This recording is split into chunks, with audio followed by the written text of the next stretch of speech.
Bueno, ahora sí formalmente bienvenida, Estela Maris. Muchas gracias por haber venido hasta aquí. Bueno, decíamos recién, a modo de introducción, ¿no?, que las cuestiones medioambientales, por suerte, se han ido instalando de a poco en las cabezas de todos nosotros. Falta mucho por hacer, claramente, pero creo que estos momentos son un poco bisagra a la hora de empezar a plantearnos qué es lo que se ha hecho, qué es lo que falta hacer y cómo nos paramos, ¿no?, de frente a estas situaciones que tienen mucho de lo que pasa respecto al medio ambiente. Todo junto. Por donde quiera. ¿Por dónde empezamos? A ver, estamos en una etapa cíclica de la situación ambiental y sobre todo con respecto al agua. Por eso lo que hemos hecho, que ha sido bastante en la provincia de Buenos Aires, empieza a tener una capacidad máxima de resolución, pero no todo. Por eso tenemos lo que tenemos. Por lo tanto, se requiere trabajar ahora sobre un modelo anticíclico que requiere una mirada diferente de territorio. ¿Se entendió? Sí. Bien, entonces, ¿cuáles son esas miradas que uno tiene que tener del territorio diferente? Que es saber interpretar las cuestiones naturales. Si yo he deforestado en las cuencas altas, es lógico que el agua no va a quedar retenida en esa cuenca y va a circular a velocidades y en cantidades mucho más importantes a las cuencas medias y bajas.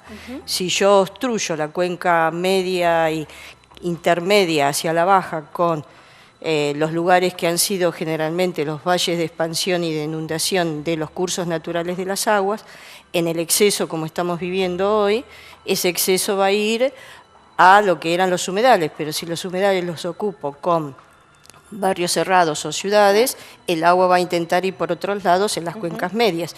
Ni qué pensar en lo que es todo lo que está consolidado como ciudad, caso concreto el conurbano bonaerense. Claro. En ese sentido, quiero preguntarle algo puntual que es una cuestión que se planteó en los últimos tiempos y quiero chequear si efectivamente esto sucede de esa manera. Algunos especialistas hablaban de que las habilitaciones o el proceso de habilitaciones que se hace para llevar adelante obras que tienen que ver con la construcción de ciudades, con calles nuevas, con asfaltos y demás, el crecimiento urbano, que es más o menos lógico por el avance de la civilización, está anclado en parámetros que vienen prácticamente de otro siglo y que entonces no solamente no se están contemplando algunas cuestiones que tienen que ver con esto, como usted nos planteaba, de los humedales con ciudades arriba o con countries o con lo que fuere, sino además el tema de los parámetros de lluvias, que no son iguales a los de hace 30 o 40 años. ¿Esto es así? Es mezclado. Está claro que estamos frente a un cambio climático. Por lo tanto, eso tiene que ver, en primera instancia, con la dinámica natural del ambiente, de la atmósfera, de los suelos, en fin. Pero también está incorporado la mano del hombre, las cuestiones antropocéntricas que nos determinan algunos desastres que estamos viviendo hoy en la provincia de Buenos Aires. Desastre desde el punto de vista de las inundaciones como la categoría de efecto, ¿no?, ambiental. Absolutamente todo tiene solución, lo que pasa es que requiere un panorama mucho más amplio de cada situación en particular, empezar a analizarla. Históricamente el conurbano, la mayoría de los sectores del conurbano bajo están construidos con cota de inundación, que es la que está cerca de los que hoy hay arroyos entubados, claro, o los lugares en donde la gente fue ocupando de hace muchísimos años, de hace muchísimas décadas. Pero también, desde hace más o menos 40 años, el Estado hizo una transferencia de lo que era la tierra pública, que era esos lugares que yo le llamé anteriormente de expansión, pasó a ser tierra privada. Entonces, lo legalizó y eso es lo que dio ocupación todo lo que es los lugares de expansión en las cuencas medias, como tenemos concentrado en Pilar, en Tigre, en Luján. Y también acá hay un modelo que se suma, que es la globalización. El modelo de ocupación de tierra de las grandes ciudades y de los grandes sectores del conurbano bonaerense, y esto también se traslada al interior, a las ciudades del interior, tiene un modelo de lo que es el crecimiento externo, de lo que se llama ahora las ciudades difusas. Antes vos tenías un centro, una plaza, el equipamiento social, educativo, y crecía en forma de damero y estaba bien definido dónde estaban los lugares de ocupación por uso.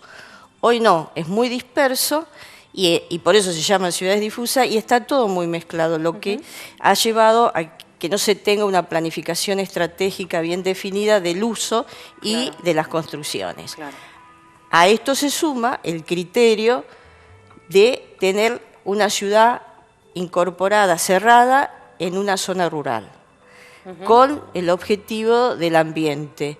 Pero si yo ocupo ese espacio que antes era de expansión del agua y que históricamente cumple una función muy importante, sobre todo en el cambio climático, que son los deltas o los humedales, voy a tener esta situación que el agua va a ir a los lugares más bajos que son la gente más humilde. En ese sentido, porque hay una cuestión que uno no puede evitar ni soslayar, que es que lo que ya está avanzado, realizado, hay algunas posibilidades probablemente en algunos casos en que se pueda volver atrás y en otros casos no se puede. Entonces, frente a lo que ya tenemos como estado de situación, ¿no?, que ha generado esta crítica, digamos, esta cuestión crítica en la provincia de Buenos Aires en términos de inundaciones, sumado a la cantidad de agua que cayó, que eso también hay que decirlo, ha sido enorme, imposible de comparar con ninguna otra lluvia desde hace muchísimos años a esta parte.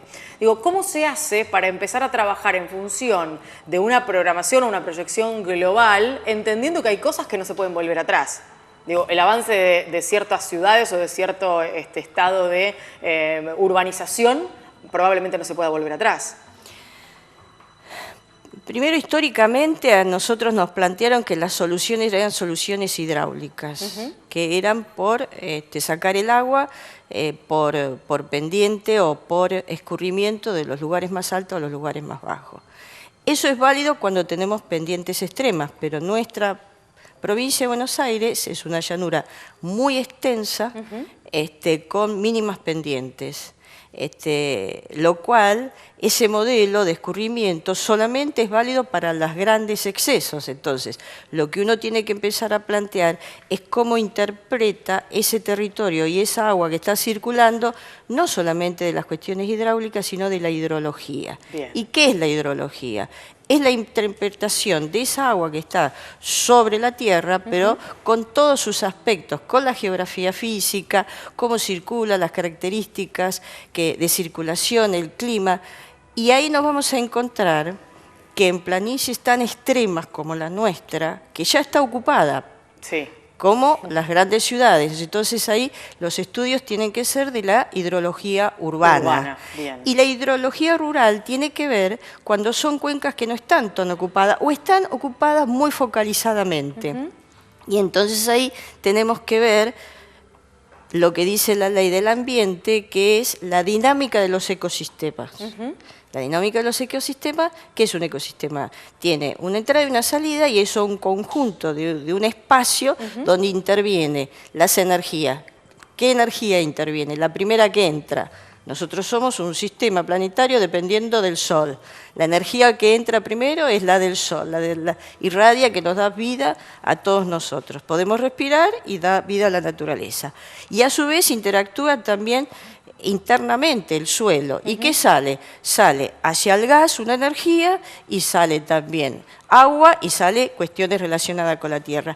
En ese equilibrio de ese ecosistema lo tenemos ubicado a lo largo de todas nuestras cuencas que no tienen pendiente, que está bien algunas obras que se hicieron, sobre todo la cuenca del Salado tiene 170.000 kilómetros cuadrados, atraviesa toda la pampa húmeda. Digamos, de llevar adelante la obra que muchos están reclamando, sería una obra faraónica.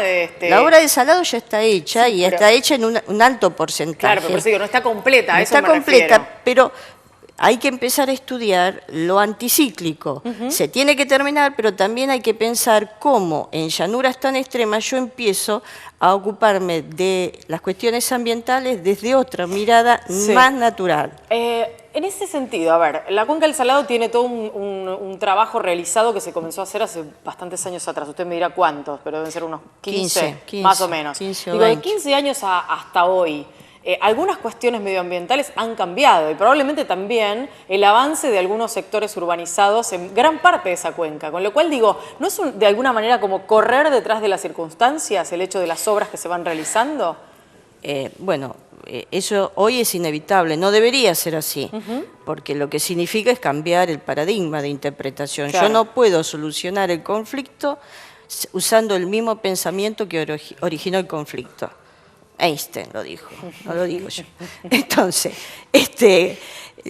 está claro que nosotros hemos solucionado parte de esa situación, pero hay varios factores que se están sumando. El cambio climático, lo cual nos está dando más cantidad de precipitaciones en poco tiempo y en volúmenes de masa muy grandes. Sí. Hemos tenido un uso del territorio, ya sea el urbano o el rural, diferente. Hemos desmontado la mayoría de los bosques que existían nativos en la pampa húmeda. Es lo que te explicaba antes, el agua no queda retenida. Claro. Hemos también hecho un uso importante desde el punto de vista productivo, la siembra directa fue un descubrimiento muy importante, fue un descubrimiento ecológico porque se requería menos agua, sí, pero había que trabajar la alternancia. Claro. Cosa que no sucedió después. Que no sucedió hace 20 años que prácticamente estamos plantando un monocultivo. La alternancia quiere decir maíz, trigo, alfalfa y todos los demás. Y además... la mineralización del suelo también y demás. Sí, obvio, porque además la soja está digitalizada desde el punto de vista de incorporar algunos elementos diferentes sintéticamente desde el punto de vista genético, y eso requiere un fertilizante y un insecticida que también es un combo importante que uno tiene que tener en cuenta para hacer la alternancia. La siembra directa necesita una superficie muy plana y muy trabajada, que en su momento era importante para la parte productiva, pero como hubo un boom de la producción, sí, cada vez se necesitaba una maquinaria mucho más preparada, y demás. Sí, robotizada, pesada. Todo eso se fue incorporando, cada uno hizo su aporte para que hoy tengamos la situación que tenemos. Además, sí, en estos últimos 10 años o más, sí, han desaparecido más de 400.000 productores, pequeños productores, que era la granja, el tambo, y otro tipo de producción, que era la que tomaba agua. Claro, que era la que tenía los molinos, entonces tenés el aumento de las napas freáticas. Claro. Entonces, por lo cual tenés agua de arriba y de abajo, exactamente, digamos, ¿no? En aumento. Muy bien, es eso. A ver, el estado de situación está más que claro, digo, esta explicación es súper valiosa y es bueno que podamos entenderlo en su globalidad. ¿Por dónde empezar? ¿No? Digo, porque yo sé que hay, sabemos varios aquí, se lo contamos a la gente, un proyecto importante y amplio en este sentido para empezar a trabajar y para que sea aprobado, obviamente, por la legislatura de la provincia de Buenos Aires. ¿Por dónde se empieza a resolver este gran conflicto? Ya, nosotros empezamos por 19 leyes, un paquete de leyes que llamamos Plataforma de Soberanía Ambiental. La trabajamos todo el 2011, 2012 con los plenarios que se hacían por parte de organizados por el vicegobernador, Gabriel Mariotto. De ahí fuimos armando ese paquete de leyes con esta mirada. Terminamos de armarlo antes de que fuera la inundación de La Plata. Sabíamos que hay un uso indebido en muchos casos del espacio de las ciudades y también de las cuestiones rurales. Se incorporaron dentro de todo el paquete, 4 leyes sumamente importantes, que no es casual, la protección de los humedales, haciendo todo un monitoreo, plantear con profundidad los impactos ambientales, en fin, toda una cuestión que era preservar ese espacio fundamentalmente por el cambio climático. Sí. Las reservas naturales urbanas, que eran espacios que cumplirían la misma función de retardo de reservorios para los escurrimientos en las zonas ocupadas. Las reservas naturales rurales con servidumbre de paso. Hoy tenemos los zanjones y los ilegales que sacan el agua de los campos y lo llevan a otros lados, en fin. Y una que también es sumamente importante, ubicando un poco la idea de lo que fue el Parque Pereira Iraola, sí, que fue muy clave para todo lo que fue el crecimiento urbano entre el Gran La Plata y el conurbano.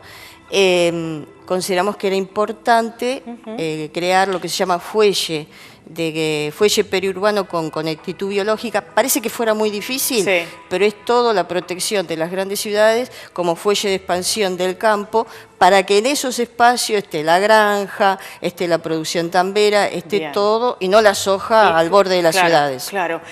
Pensaba en esto que usted decía del tema de los desmontes y a propósito del Parque Pereira y Leola y demás, recordando que hace ya muchos años atrás, en épocas del primer peronismo, de Perón, se llevaron adelante plantaciones importantes, de las que creo en la provincia de Buenos Aires la única que queda es la de Rivadavia, ¿no? Lo que ellos llaman el vivero, que en realidad es como una especie de gran plantación que fue artificial en su momento, ya a esta altura podríamos considerarla parte del paisaje, que debe estar colaborando bastante para ellos a su favor. Digo, ¿esto se podría hacer en algunos lugares o es absurdo pensar en plantaciones de ese tipo? No se debería, se debe hacer. Se debe hacer.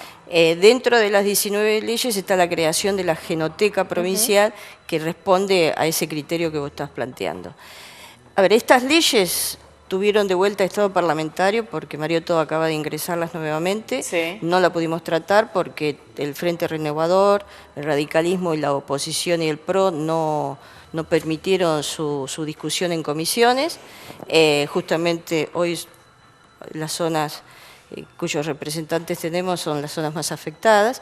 Claro. Nosotros no decimos que esto va a solucionar todo la plataforma, pero empieza a poner en agenda política, que no es cosa menor, porque a tratar de los temas ambientales es incorporarse a tocar y a tener enfrente a un enemigo importante que son los poderes económicos. Claro, sí. Uno se tiene que enfrentar a esos poderes porque seguro, claramente ahí hay intereses que no van a querer ser tocados. Hay intereses inmobiliarios, hay intereses productivos, hay intereses de producción y de imponer un modelo también de producción agropecuaria definida.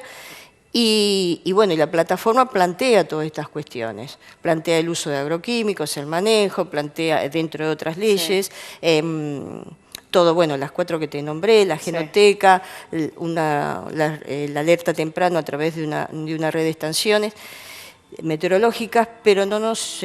bueno, esperemos poder... que se pueda avanzar, por lo menos en el debate, la discusión y en todo caso hasta la incorporación de nuevas ideas que puedan surgir del resto de quienes están allí formando parte de la legislatura, ¿no? Digo, para eso también han sido votados. Sí, nosotros somos bastante insistentes y cabezones, creemos que este es el modelo, estamos convencidos que por acá está la salida. Claro. Cuando lo dijimos hace 3 años atrás, nos miraban medio como raros, porque en realidad todo lo que quiere, uno se mete con el ambiente o estudia el ambiente, parece que somos débiles o que estamos buscando la onda verde. Eso lo plantea el Papa en Laudato Si, y qué casualidad, Mariotto se lleva el famoso libro verde de las 19 leyes y vemos con agrado que el Papa en su encíclica, en su texto, incorpora muchas de las ideas que no son nuestras únicas, hay mucha gente en el mundo.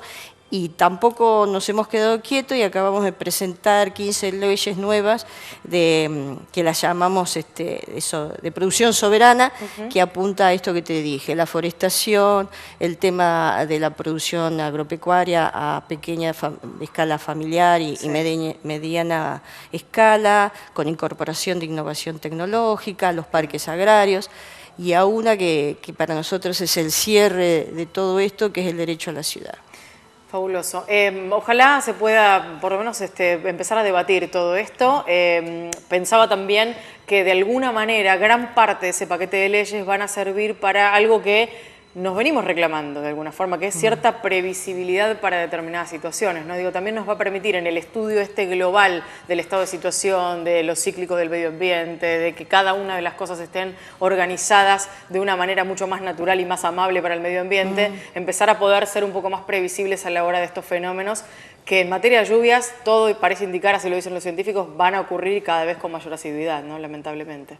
Sí, yo creo que es una tarea complicada, pero no imposible de que el ser humano se dé cuenta que hay que cambiar el modelo. El modelo no es antropocéntrico, sino compartir el espacio entre nosotros, pero también con la naturaleza, o sea, un modelo un poco más biocéntrico, y saber de que cualquier cosa que alteramos en el medio no nos vamos a perjudicar nosotros solamente, sino nuestro prójimo, y eso es fundamental, tener una mirada mucho más humana de las situaciones. Así es. Que el Estado tiene que estar presente. Le agradecemos No, por haber gracias a venido. vos. Un placer enorme, de verdad. Y Gracias. uno, la verdad que no solamente sabe acerca de que hay cosas que se están trabajando y demás, sino que además aprende e incorpora nuevos conocimientos. Gracias, muy Gracias, amable. Estela Maris. Muy No, amable. gracias a vos.